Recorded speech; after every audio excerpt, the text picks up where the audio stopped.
Thank you all for coming to celebrate the life and lifetime of my grandfather, Robert Lloyd Jenks. I know that he would be truly touched to see so many of his friends, family, and colleagues here today. Anyone who knew Grandad knew at least one of his stories. He was such a great storyteller. Today, in his honor, I would like to tell some stories about him. I hope you learn a little bit more about him and his life, and maybe a new story or two as I share some special memories with you. After all, I've known Grandad my whole life, and he was a great influence to me. Many of you knew him as well. Grandad was an innovator, a man of deep integrity, and a proud family man. I'd like to share a couple of stories about his clever ideas, his strong moral values, and his determination to be a great husband and father. Grandad was what he called a forward thinker. He was always trying to think about ways he could do something better or different, and he often succeeded. I recall Grandma saying once that her father approved of their marriage because he could tell Grandad was going places. One of my favorite stories he liked to tell his grandchildren was about his first car, a Model T Ford. He had bought it during the Great Depression.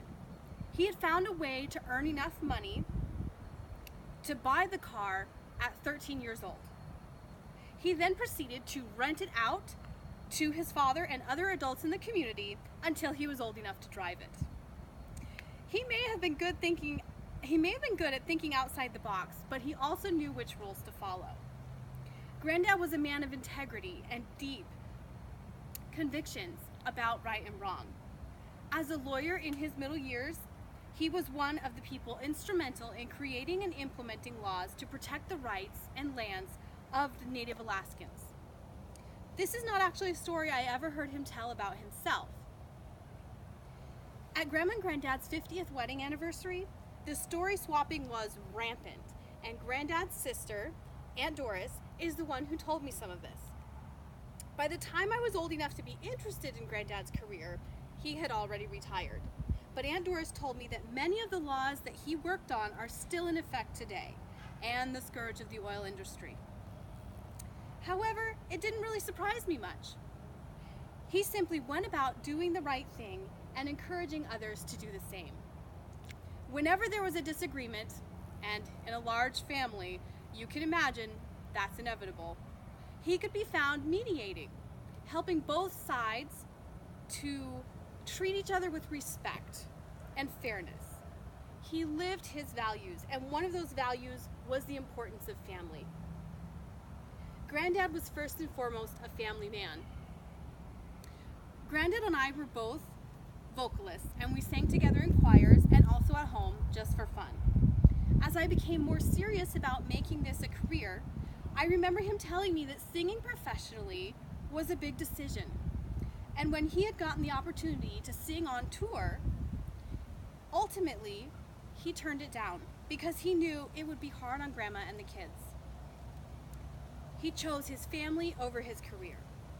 He showed his love for his family in so many ways, but the way that touched me personally is something that will stay with me forever. Grandad is the only person that I can remember in my entire childhood who regularly took me aside, wrapped an arm around me and said, "I'm proud of you, granddaughter, real proud."